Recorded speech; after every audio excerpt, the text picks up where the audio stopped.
politique bi la gën a taxaw digganteem ak Sonko ak ñi nga xam ne ñoo di waa Pastef mu mel ni rek am na ñoo xamante ne ñoo ngi naan da nga ciy dégg je moi maanaam lu mu wax lu nekk day jël boppam taf ci di naan man maa def lii maa nangam maa def lii maa nangam ba démb kii di son premier ministre daal dinay génn nag ci jotaay bu amoon ak ñi nga xam ne ñoo di les jeunes waa JPS su ma juumulee la mu daal di génn rek daal di suruxal boobule kàddu daal di annoncé itam li nga xamante ne moo di lu yàggul dara fële ca primature nee na dafa nar a présenter ces 2 ans de bilan yi mu jot a def ci boppu réew mi laata ñuy ñëw ci sortie bi nga xam ne moom la coalition Diomaye président def itam wala mën nañ ko cee boole rek dëxëñaale ko ci parce que lépp benn la ñoom it génn nañu tey daal di def seen point de presse ne dañuy annoncé ni ki le 9 mai bi ñu jëm nii fële ca stade bu Mbour bu mooy stade Caroline Faye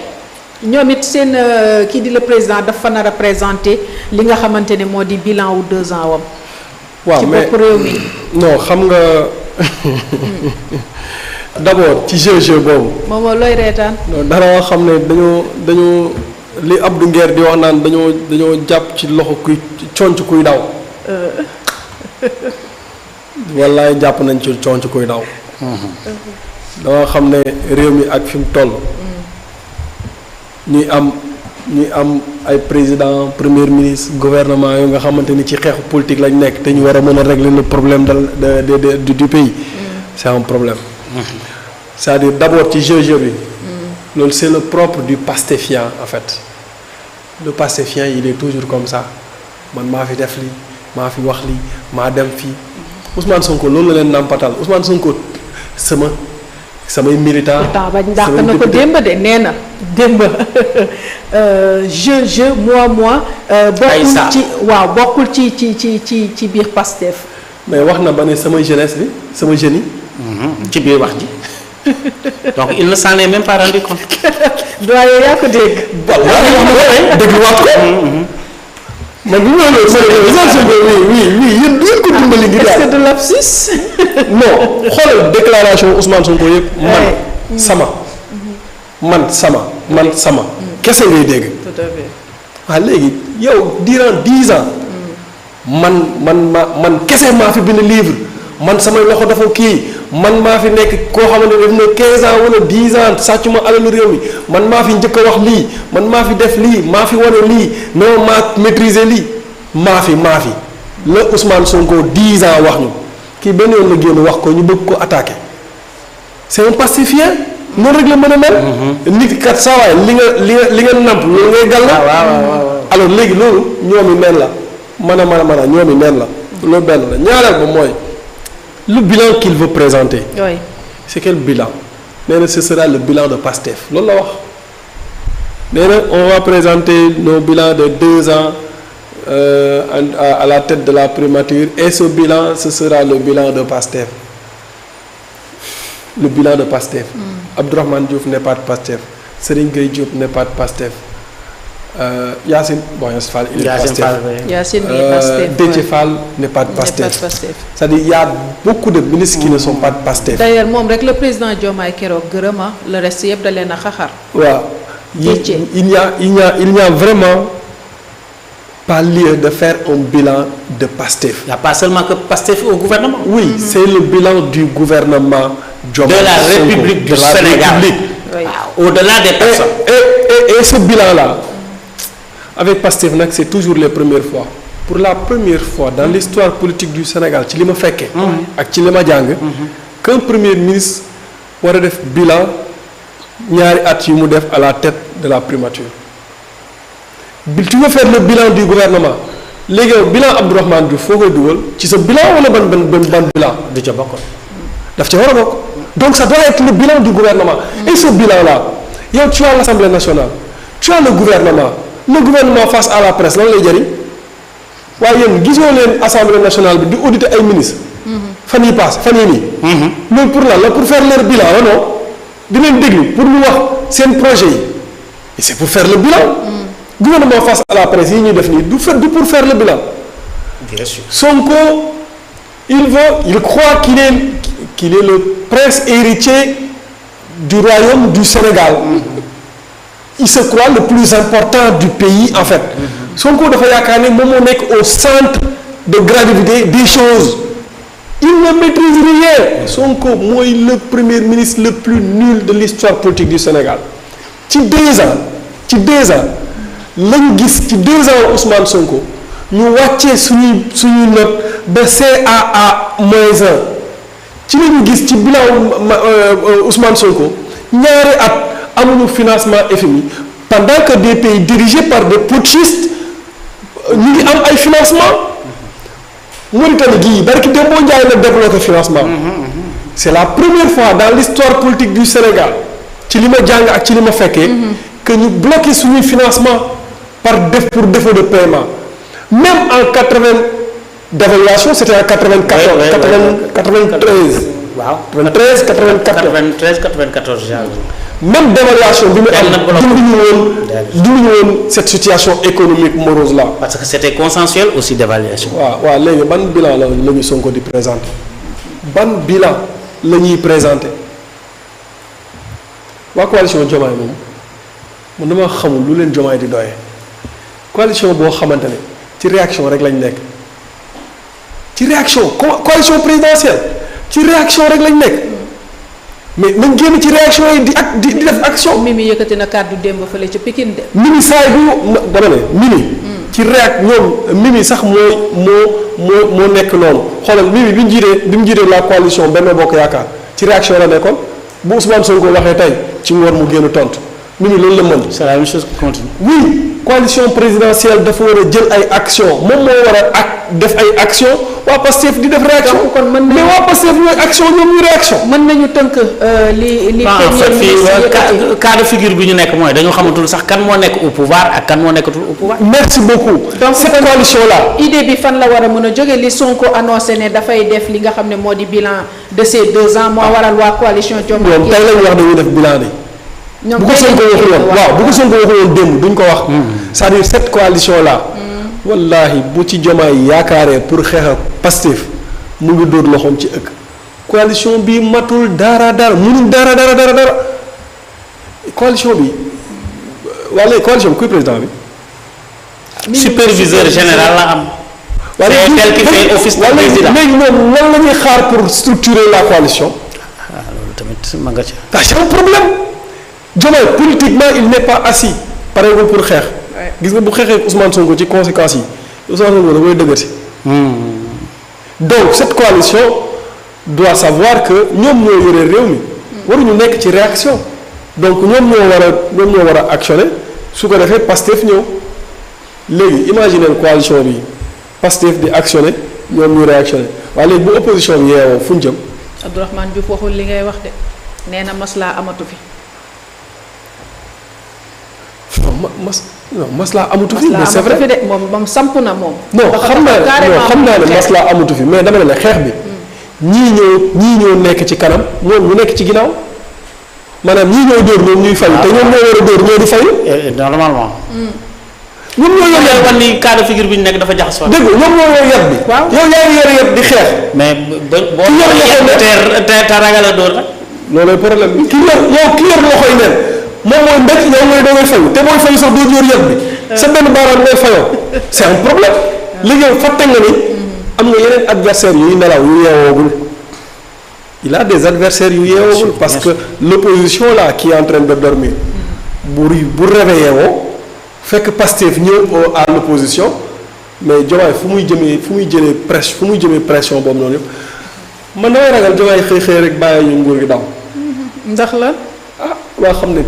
bàyyi réew mi daw. waaw est-ce que antan na problème yi di ñëw yëpp est-ce que dina ko. dana rek antan. xëy rek bàyyi xëy ñuy wër naan ana président ndeke dem na bu yàgg. dana ko fi mu jaar. dana ko président Diomaye da koy antan doye. alors mu ngi noonu muy xibaar bi nga xamante ne bi moom moo wàcc ni ki démb ak tey gannaaw bi le président Diomaye daal di wax defee li nga xam ne moo di waxtaanam fële ca.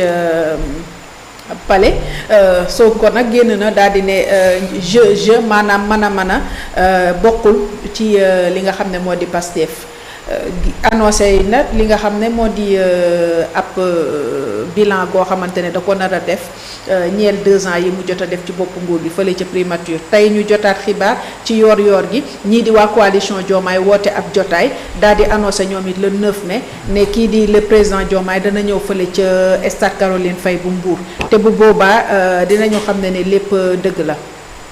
waaw xam nga li ñu bëgg imposer moo amul sax il ne peut y avoir de bilan de la primature alors que le premier ministre ne définit pas la politique de la nation moom ci waaw la ne maanaam defal nga def bul def nga bàyyi loolu kay son bilan sera forcément celui de Diomaye qu'il le veuille ou non parce que Diomaye déjà jiitu na ko il fait convenablement son travail c'est le mot qui a été utilisé il me satisfait looloo tax mu continuer di nekk ci poste bi loolu daf ko rappeler te xam nga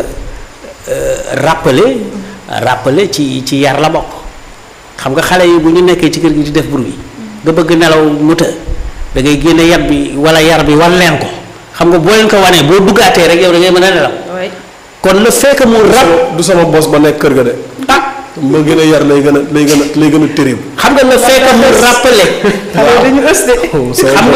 xam nga le fait que Diomaye rappeler ni moom moo ko fa bàyyi décret moo ko fa bàyyi rek ça veut dire beaucoup de choses ça veut dire que je suis toujours en position de te défenestrer loolu dong lay tekki parce que il a vu peut-être que y a eu des dérives respecté wuñ ko niñ ko war a respecter et puis liggéey bi aussi peut-être demeewul ni mu war a demee looloo tax mu rappeler ni attention dans le cadre de l'État moom c'est moi le patron mais nag le patron est confronté à un problème majeur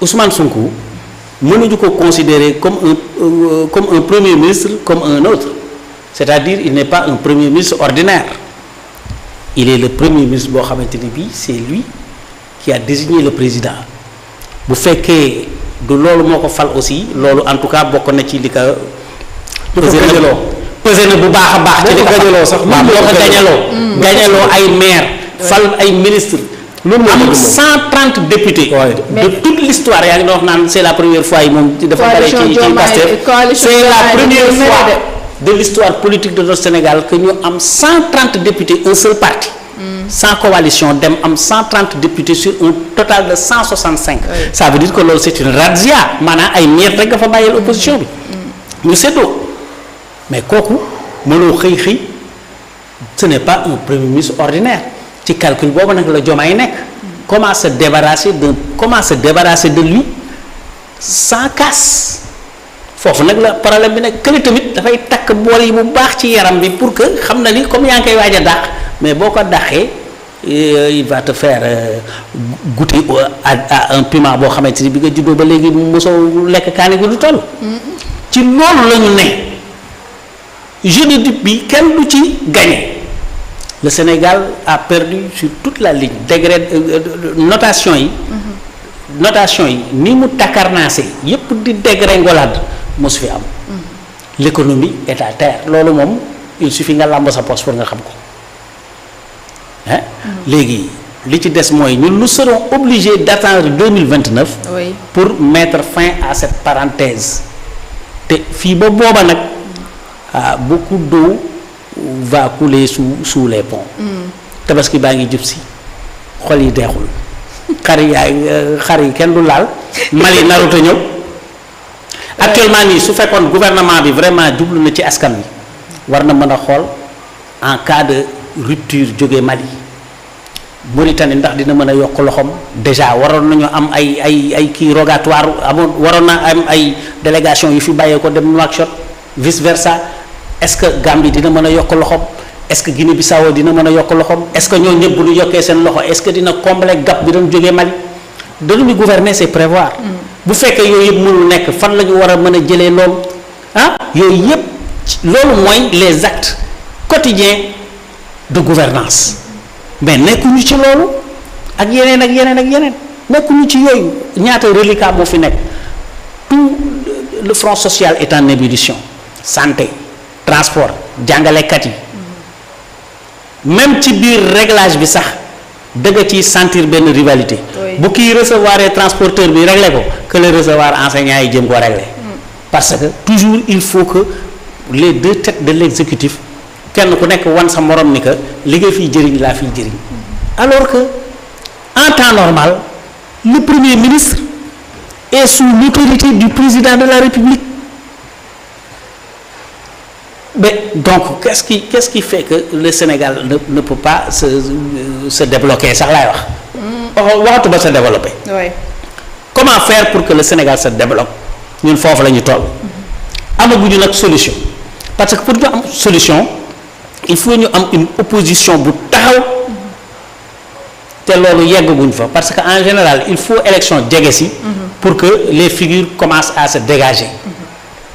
mais foofu àggaguñu fa. en attendant ñu fay àgg nekk ci mbii càmbaaloore. waaw nekk ci mbii càmbaalo on perd beaucoup de temps on perd beaucoup d'énergie on perd beaucoup d'argent on perd tout léegi fan lañ ko teguñu ko fenn. waaw te nag fi mu ne nii man j'ai bien peur que bu ñu demee élection 2029. xam nga dañuy faral di wax ni le peuple sénégalais est très mature le peuple sénégalais est très mûr damay ragal ñu renvoyer leen dos à dos. muy coalition Diomaye comme muy Pastef wala APT. ñoo ñëpp. les Sénégalais peuvent leur tourner le dos parce que dañ naan 6 ay 9 9 ay 6. mënoon ni tey Diomaye mooy Sonko bu ëllëgee nga ni non non Diomaye moo gën Sonko wala Sonko moo gën Diomaye. bu boobaa leneen lu la ca dalaat xam nga fataat. fat bu njëkk bi moom erreur la mais boo fataatee rek c'est parce que yow la neex. donc nag man ragal naa ni bu ñu continuer à ce rythme ba 2029 il va falloir que ñu amaat beneen président beneen équipe politique dirigeante. issu d'une autre formation politique wala d'une autre coalition d'un autre appareil politique. parce que loolu moo ñu ci génne parce que ku dul voyager doo xam fu dëkk neexee. Momo ñenn ci sénégalais lay wax di ci depuis bi xew-xew boobu la amee fa ñu ngi yëkkati kàddu jëmale ko nag ci njiitalu réew mi nee nañ li nga xamante ne moom la laaj bi le journaliste Moustapha Diop di directeur bu Walf yëkkati laaj ko jëmale ko ci ne ko dañu gis saa yu amee koo xamante ne daa yëkkati kàddu gu tegginewul jëmale ko sa boor yoon maanaam yow sa jëmmi bopp da nga koy limogé ñu gis ki nga xamante ne am ci koo xamante ne ni bi dafa yëkkati ay kàddu yu safaanawul jëmale ko ki nga xam ne